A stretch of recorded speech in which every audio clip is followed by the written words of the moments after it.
you have a fascinating insight into one of the most, well, he is the most talked about man on the planet at the moment, the unpredictable, the extraordinary, the outspoken man that is President Donald Trump. From your time with him, what was it like working with him one-on-one so closely like that? What is he like as a person in your mind?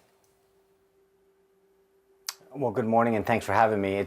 He's unbelievably dynamic. I spent 20 years in Republican politics talking and planning with candidates that were running for federal office or candidates that had been elected or seeking re-election, and Donald Trump broke the mold by every account. And I think to your point, I was there on the campaign, the transition in the first 6 months of the White House to be a witness to all of this. And there were so many times where I watched him break conventional wisdom or the protocol and the norms that have been established by candidates in history in the past and said, I'm going to do it my way. And he's sort of been the disruptor in chief and come in and done it his way and focused on getting results for the American people. He's a very different man, I think, than sometimes you see on television. I write about this in the book, that there were many moments where there was a very caring and empathetic and interested person that you may not see through just regular news accounts, if you will. The book is called The Briefing. We've got it here in the studio. It's a fascinating read, and I think we've all watched The West Wing. We've all seen those kind of corridors of power, and we imagine you in them. And there have been several occasions when I think we on the outside think, how does that work? For instance, recently, when President Trump was with Putin and he did that famous misspoke.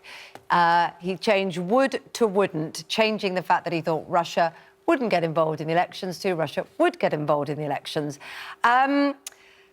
What happens in those moments when you see him say something like that? Does the press team, do people like you rush in and go, you can't say that? Or does he just say, forget it? Or do you try and help him put it right? How does that work? Because to us, it's a bit like, what?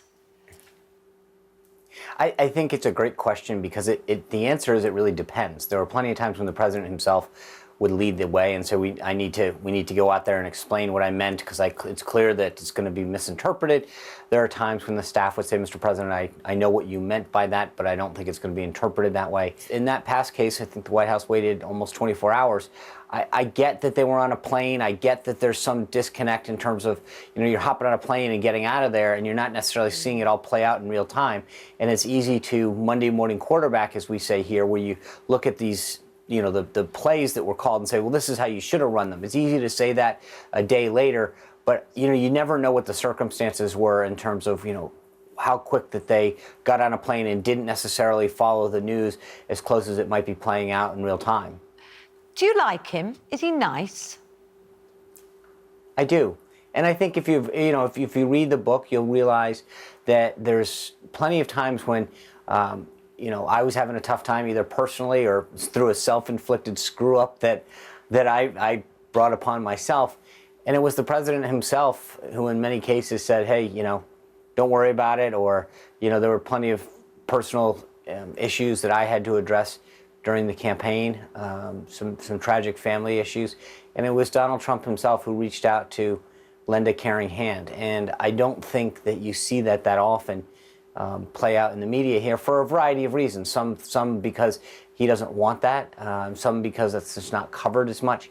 But I try to, in the book, walk through a little bit more of the man that I got to know that may not necessarily be evident in every interview that happens. I mean, you talk about him breaking the mold, breaking the perceived wisdom about how things are done. He has made bad decisions. He's misspoken. He's stepped over the line. He's spoken without thinking. He's done things that people thought were unthinkable. For you, when you look at that time when you were there in the White House, what do you think his biggest mistake was? I got to be honest with you, I haven't really focused on the negative as much as the positive. And I get, look, it was a rather chaotic period. This is a guy who had never served in elected office before.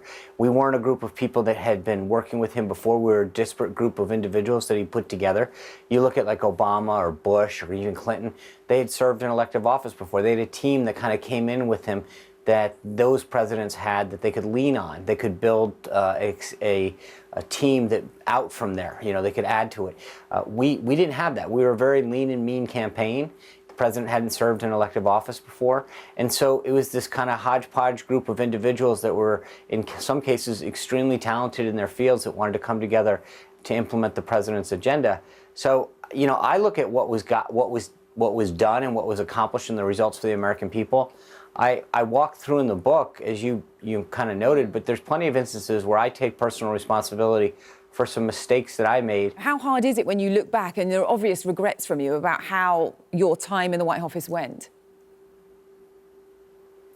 Well, you know, to be completely, honest with you, it's painful at times to remember that you may have done something that didn't reflect well, not only on yourself, but the administration and to some degree our country, right? I mean, for folks in Britain that were paying attention or around the world and they saw something, a misstep that I made, and it reflects poorly on my country that I love so much, it really hurt painfully internally because I knew that I had done something that had not reflected the best that our country is. There were opportunities that you mentioned where I personally screwed up that I think inflicted pain on other people unintentionally. And that to me is one of the, it was a feeling that I hope I never feel again, and frankly that I hope my worst enemies never feel. And where do you think those things came from, Sean? Is that the inexperience of the team that you talk about? Is that just the extraordinary pressure when every word you say is scrutinised? Because saying that Hitler didn't use chemical weapons feels like a big thing to get wrong. So how would you have got that wrong? Well, if you in the book, I actually walk through that entire example and how that sort of issue came to be, which is that, that there was this example that had been used in terms of whether he'd used them on the battlefield or not. That was a key thing. There's clearly he used them. We all know that. I've been to Yad Vashem. I've been to, I've studied that period in history fairly extensively. And so I knew the answer. I think it was clearly a misstep and out of context and out of trying to describe what a horrific individual Assad was and is, and the heinous crimes and atrocities that he was committing on his own people. I misspoke, and it was extremely painful to know that. But to your question, there was a level of intensity that you were constantly in that moment thinking 5 reporters ahead, what's that question, who's coming next, have I done a great, and I walked through that day in great detail because I had answered 11 of the first 15 questions on Syria rather ably and right on message, and it was that 16th question that I thought I would amp it up and show really how much we were offended by Assad's actions and how deeply the president was moved to act on behalf of those innocent Syrian lives. And yet, my one screw-up in that day really, I think, not illuminated the thinking of the administration and why the president was called to act, but rather inflicted a deep pain into a group of people that I deeply regret. Yeah, and we imagine, the book, I guess, is somewhat towards, a rehabilitation in a sense, because you're wanting to, put the record straight on some of the things that happened during that time. And also there are those people that are saying, have you written this book to get back into the White House? I mean, we hear that Kanye West is going for it in 2020, going for election. Do you think that, you could be there to help represent him in 2020? Look, I'm glad to continue to support the president, his agenda, and his policies. I've made that clear since the day I left the White House. But I was honored to serve in the position that I did. It's an unbelievable privilege. There's 30 people that have held that position in our country's history. And to know my background and where I came from, and to have that position of honor in our country means a tremendous amount to me. But it was unbelievably intense. I thank the president for giving me that opportunity and the vice president, but I have no desire to go back.